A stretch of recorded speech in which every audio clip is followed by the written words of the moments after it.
Welcome back to Being the Best Version of Yourself. I'm your host, Dr. Kerry Heller. Today, we're going to talk about some basic networking, marketing, and business techniques. All right, you may be wondering, what does a psychologist know about networking, marketing, and business techniques? So, actually, I think I know a fair amount at this point.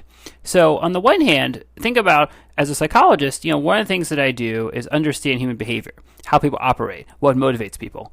And obviously, from a business perspective, that can come in handy in terms of understanding, how does it work with making a sale? How do people decide from meeting someone, oh, this person seems like a trustworthy person, let me go with them, or let me refer people to them. The other piece of it is organization. No matter how great of a business you have, or how good you are at your job, if your organizational skills are not very good, depending on what your role is, you may lose a lot of clients or not get a lot of business. If you're not good at responding to emails or phone calls in a timely manner. In some cases, like let's say, you're the only surgeon in a certain area and it's such a specialty, people are probably going to overlook, even if your office staff's not very good. But, beyond like rare situations like that, people are going to look elsewhere if you're not good at getting back to people or following up or, doing other kind of case management related items that are really important. As a psychologist who specializes in ADHD and executive function issues, and executive function refers to, time management, organization, task initiation, basically a lot of the skills that people really need in order to get stuff done. So, as might be self-explanatory, these skills are really vital towards being effective in many jobs or running a business. So I end up actually in my work with adults, spend a lot of time working with helping people to navigate things in their job more effectively, or if they own a business, how to run it more efficiently. And so there's a lot that we can do, or that can be really helpful to make things better. And so I thought I would share a few ideas today, just to get you thinking about the things you can do for yourself. They're often very simple, that in turn can have a big return on the investment. All right, if you're someone who tends to be anxious in social situations, interacting with new people, or whether you're really disorganized, these things, again, as I said before, can really impact you, but they don't necessarily have to that much. Certainly, by using a couple of key strategies, and other things that you may pick up over time, there's a lot that you can do to really be able to, in a lot of cases, push through these things or better manage them so that they really don't negatively, impact you, in your profession. So the first thing I'm going to talk briefly about is the idea of presenting the professional image that you want. So image refers to a couple of things. So, outwardly there's the appearance. So the basic things that you want others to observe or know about you. So for example, do you appear well groomed? Is family important to you? Do you value health? Depending on your profession, well, these are probably things that are useful for many things in general. Certain professions are going to be more beneficial to have. So for example, if let's say you're a personal trainer, obviously it'd be very strange not to value health. But if you look like you're really not taking care of yourself at all, that probably doesn't go over very well in terms of marketing yourself as, let's say, a personal trainer who's really good at what they do. Or if let's say, you're a makeup artist and your makeup oftentimes looks like it's rushed, it's not put together well. Clearly, that's probably not going to go over well in terms of conveying this image that you're very well together and you're good at what you do, as one example of that. So in terms of this idea of presenting a professional image, obviously there are certain things people can tell about you just by looking, whether it's on Zoom or in person. There may be other things, though, that are helpful for people to know about you, whether it helps directly because it's relevant to what you do, or just is useful information to know about you as a person. And so those are types of things that maybe are helpful just to keep in mind to work into a conversation. So for example, if you're a very kid-oriented person and that's relevant for your job or networking related to your profession, maybe working things about your kids or relatives' kids that are very close to into conversations could certainly have a benefit potentially. The other big piece of professional image that is not something people think about quite as much is thinking about if someone contacts you, how quickly do you get back to them? What does that look like? If, let's say, someone sends you a really long email explaining everything about what they need, and you send them a one-line thing saying, "Thank you, call me." I mean, for some people, that's fine, and they might say, "Oh, this person seems busy. I'll give them a call and it's easier to talk by phone." For other people, they may be put off by that and feel like, oh, this person doesn't really care that much to take the time to formulate a real response to me, or in-depth response to me. So sometimes how you respond, whether it's an email, text message, how you leave a voicemail, all of those things, say a lot about you, as a professional, even before you've made that first direct contact with a person. I mean, in general, I think a good rule of thumb with business contact is, first of all, anything that you can automate, whether it's an automated response to let someone know you've received their message, or also giving as much specific information as you can through your website or whatever means you have. Especially for real basic questions that someone would otherwise call about, if you can essentially weed out people contacting you about really basic information that's clearly listed on your website. I mean, there's clearly, even if you list some of the most basic stuff, certainly people are not going to always look at it and may still email you about it, even if it's listed blatantly next to the button that says, here's the box to send the message.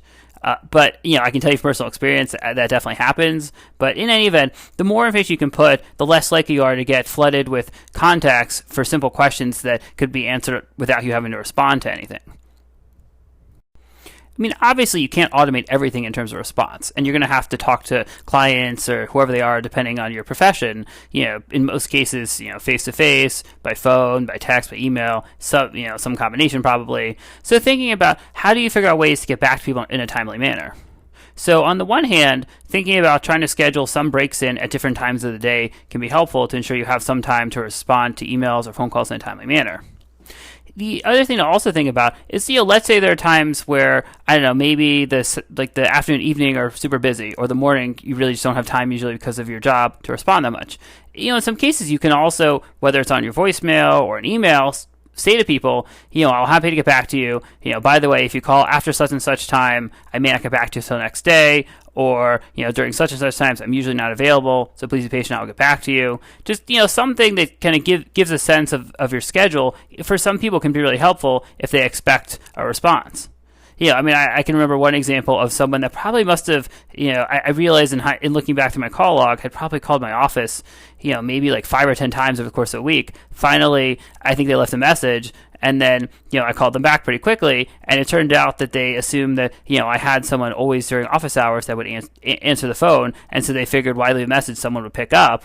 But usually, as a small practice, I don't have someone that answers the phone, so I answer the phone when I'm available, but if I'm not available, then, I have to leave a message and I call them back as soon as I can. So sometimes people just don't even know that, depending on the type of profession that you are, that not everyone has someone that's always going to call, like a receptionist or office assistant that's always going to call someone back. So sometimes communicating these things, on a website or however you communicate with potential clients, has its benefits in better understanding how the process works to even just get in touch with someone.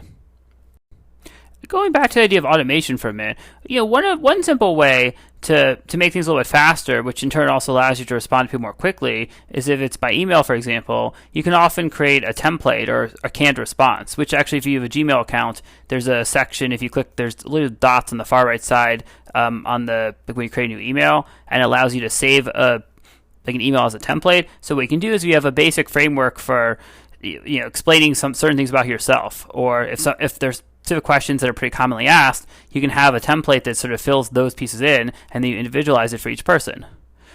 Or even if you're going to try to find time to meet with someone to talk to them, obviously you can use an automated scheduling program, which for a lot of people works really well. But for some reason you like to write in the times yourself. If you at least have the template for that in turn could also save some time if you have specific times that you just kind of copy and paste each time you're going to pick something or a time to schedule for someone.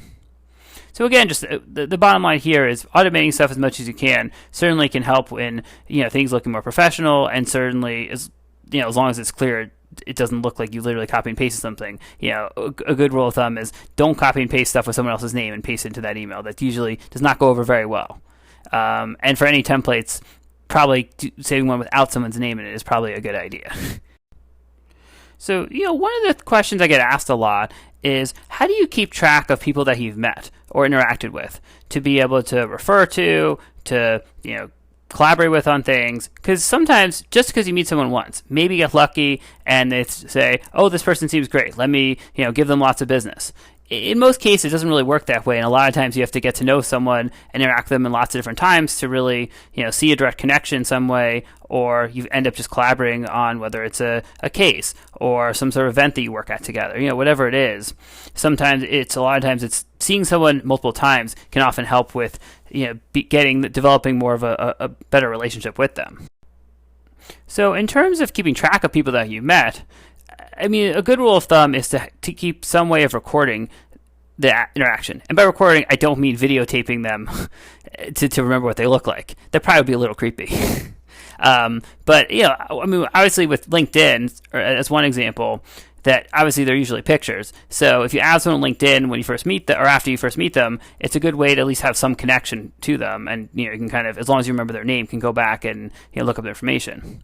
That is one of the hard parts, though, is with LinkedIn, it's great if you remember their name. If you can't remember their name, it takes a very long time to scroll through all of your contacts to try to figure out, someone. I've definitely done that on occasion, so I can definitely tell you from personal experience, it's better to have other systems. And so a couple other ones that I use usually, which are actually, I personally find pretty helpful, are maybe not necessarily right now if people aren't exchanging business cards as much, but normally if someone gives you a business card, if you scan into an app, such as there's one I use called BizScan, basically it scans the business card and creates a Rolodex of it, or electronic Rolodex.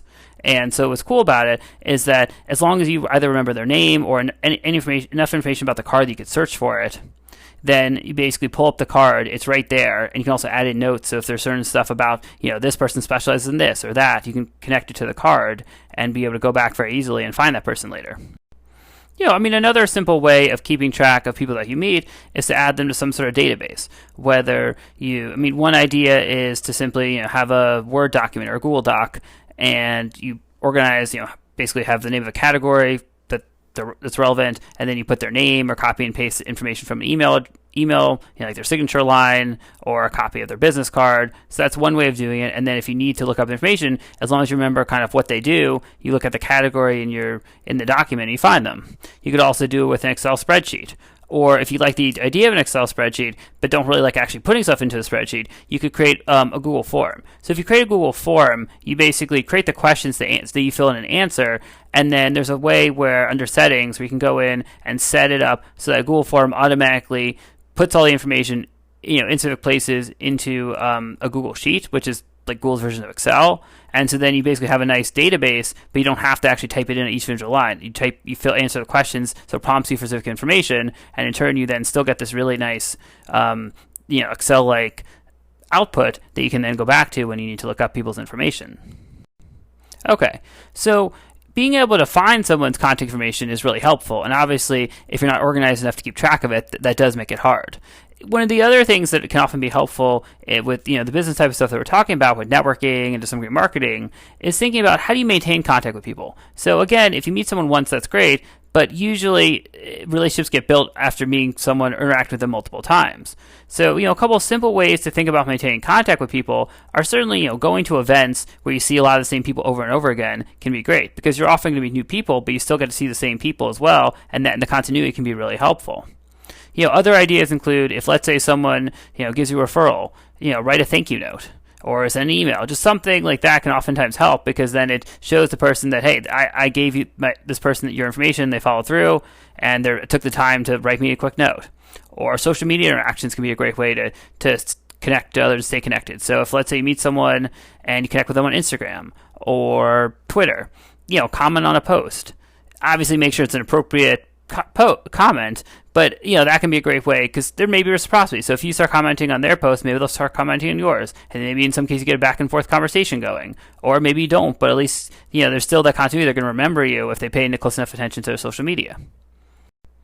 Okay, so the final part of the podcast for today is to talk a little bit about how to network on Zoom or in person. So there's a lot to be said, and I think probably all the topics we've talked about I could probably go into a lot more depth with, but since I like to keep the podcast nice and short, because quite frankly, I think it's a little bit more efficient this way. I'm going to talk a little bit about a few ideas now, and I can always probably do another podcast in the future to focus on some of this stuff in more depth. But in terms of a couple key ways to network in person or on Zoom, first of all, before you go to an event, they have some knowledge of current events. It doesn't look great if there's some major event going on, someone starts talking about it, and you've absolutely no idea what they're talking about. Also, it can, in some cases, especially if it's one that's not really politically driven, can sometimes be a great conversation starter. Another idea is to have 3 key questions that you can ask someone that you meet the conversation doesn't flow naturally. So if you're talking to someone, you just can't figure out like, how do I get this conversation going? You feel like you're kind of talking to a brick wall in a sense. Or I don't know, I guess essentially a Zoom window that's not very talkative. You can like just a few like random questions, whether it's, I don't know, I was curious, what's, if you could go anywhere, where would it be? Like some, people sometimes have questions like that. It's kind of like the equivalent of, a college application of who would you have dinner with, dead or alive. Or even just more of a realistic question, just something about themselves. Because if you can get them talking enough and they say something that you have an interest in or know about, then that can be a conversation starter. Having a concise elevator speech is also an important thing. And a lot of people think about the idea of an elevator speech, which is, a quick, maybe 30-second snapshot of who you are and what you do. So it's great to have one of those, but in some cases, especially when it's one-on-one, if it sounds so rehearsed and it just doesn't seem natural, it may not always go over as well in kind of a one-on-one interaction. And so in some ways, like especially if you want to be very genuine, like be able to explain what you do very simply, kind of like an elevator speech, but more in kind of everyday language that doesn't sound like you've rehearsed it a million times. The final thing is, think about having a good exit strategy when you're done talking to a particular person. I mean, this can sometimes be very awkward if you have someone that just keeps talking and talking and you realize a minute in you can't stand talking to them, or you've already talked to them before and know them and it's just not a good fit and you're not going to get as much out of it. So figuring out a good exit strategy, like for example, just saying, oh, I need to go grab a drink, or, oh, excuse me, let me say hi to someone. Or a nice way you could just simply say, it's nice meeting you, here's my card. Or not even like give an excuse and just kind of end the conversation. So again, sometimes it can be hard to do it gracefully, and maybe it's not always perfect, but I think just having an exit strategy is also another good way to manage stuff. Same thing, like if you get really anxious, being able to have a good exit strategy if you get to the point where you're getting so nervous, continue to talk, and you feel like if you're sweating or some other, or your heart's racing, you're just really uncomfortable, having a good way to just get out of the situation so you can kind of take a breather.